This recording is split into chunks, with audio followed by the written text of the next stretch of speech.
सच्ची शक्ति आखिर है क्या? विनाश करने में या फिर क्षमा करने में? आइए आज इसी सवाल का जवाब ढूंढते हैं हिंदू पौराणिक कथाओं की एक बहुत ही प्रसिद्ध कहानी में, भगवान कृष्ण और उस भयानक विषैले नाग कालिया की कहानी में। यकीन मानिए, ये सिर्फ एक लड़ाई नहीं है, ये अहंकार और करुणा के बीच एक महायुद्ध की कथा है। तो हमारी ये कहानी शुरू होगी यमुना नदी में फैले एक जहरीले आतंक से।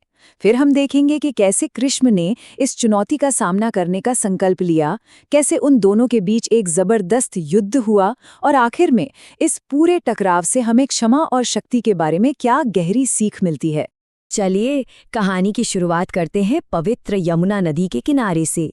अब देखिए, बाहर से ये नदी जितनी शांत और सुंदर दिखती थी ना, इसके पानी की गहराइयों में उतना ही भयानक एक खतरा पल रहा था। और वो खतरा था कालिया नाग, एक बहुत ही विशाल कई सिरों वाला सर्प जिसने यमुना को सिर्फ अपना घर नहीं बनाया था, बल्कि अपने आतंक का एक किला बना लिया था। पर कालिया की असली दहशत उसका जहर था। सोचिए, ये इतना ज्यादा शक्तिशाली था कि इसने पूरी की पूरी यमुना नदी को ही जहरीला बना दिया था। पानी जैसे उबलता रहता था और कहते हैं कि उसकी एक बूंद भी किसी की जान लेने के लिए काफी थी। और इसका असर अरे विनाशकारी था। पूरा का पूरा इकोसिस्टम मतलब पर्यावरण का संतुलन ही बिगड़ गया था। जो भी जानवर या पक्षी पानी पीने की हिम्मत करता, वो वहीं दम तोड़ देता।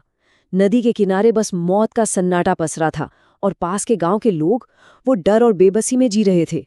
लेकिन कहते हैं ना कि जब अंधकार सबसे गहरा होता है, तभी एक नायक का उदय होता है। और इस संकट को देखकर एक दिव्य बालक ने कदम उठाने का फैसला किया। कहानी में सबसे बड़ा मोड़ तब आता है जब बाल कृष्ण अपने लोगों की इस पीड़ा को अपनी आंखों से देखते हैं। उनका दुख कृष्ण के दिल को छू जाता है और बस यही वो पल था जब उन्होंने ठान लिया कि अब कुछ तो करना ही होगा। लेकिन सवाल तो यही था कि इतने भयानक और विशाल नाग के सामने एक छोटा सा बालक आखिर कर भी क्या सकता था। और यहीं पर कृष्ण की दिव्यता दिखाई देती है। देखिए, उन्होंने कालिया को मारने का नहीं, बल्कि उसके अहंकार को तोड़ने और उसे एक सबक सिखाने का निश्चय किया। उनका लक्ष्य विनाश करना नहीं था, बल्कि प्रकृति का संतुलन वापस लाना था। और इसी पक्के इरादे के साथ कहानी अपने सबसे रोमांचक मोड़ पर पहुंचती है। कृष्ण और कालिया के बीच अच्छाई और बुराई का वो महायुद्ध। और फिर वो क्षण आया। सबकी चेतावनियों को अनसुना कर कृष्ण ने निडर होकर उस जहरीली यमुना में छलांग लगा दी। पानी में एक जोरदार हलचल हुई और क्रोधित कालिया अपने 100 फनों के साथ बाहर निकला। दोनों के बीच एक भयंकर युद्ध छिड़ गया। कालिया जहर उगलता रहा, पर कृष्ण फुर्ती से बचते रहे। और फिर कृष्ण ने एक छलांग लगाई और सीधे कालिया के सबसे बड़े फन पर चढ़कर नृत्य करने लगे। उनके उस दिव्य नृत्य के भार से कालिया का सारा अहंकार चूर चूर हो गया और अंत में वो हार कर लहूलुहान हो गया। युद्ध खत्म हो चुका था। अब बारी थी अहंकार की हार और न्याय के क्षण की। उस भीषण लड़ाई के बाद कृष्ण की जीत हुई। कालिया उनके चरणों में पड़ा था, शायद अपनी मौत का इंतजार कर रहा था। लेकिन कृष्ण ने उसे मारा नहीं, बल्कि उन्होंने उसे हमेशा हमेशा के लिए यमुना नदी छोड़ने का आदेश दिया। ये एक असाधारण बदलाव था। जरा सोचिए, जो नाग कल तक आतंक और अहंकार का प्रतीक बना हुआ था, आज वही कृष्ण की दिव्यता के सामने पूरी तरह से हार मान चुका था, उनके चरणों में समर्पित था। लेकिन असली जीत तो लड़ाई में थी ही नहीं।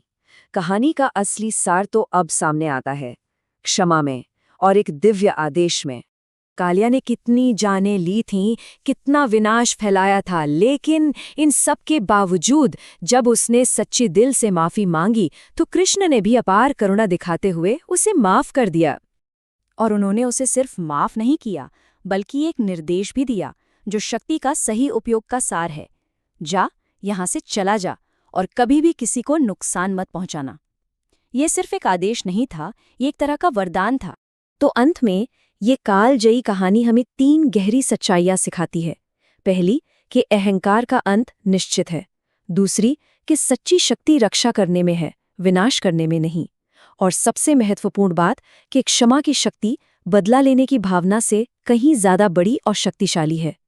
और ये कहानी हमें एक गहरे सवाल पर सोचने के लिए छोड़ जाती है। अपार शक्ति और क्षमा करने की क्षमता के बीच आखिर क्या संबंध है?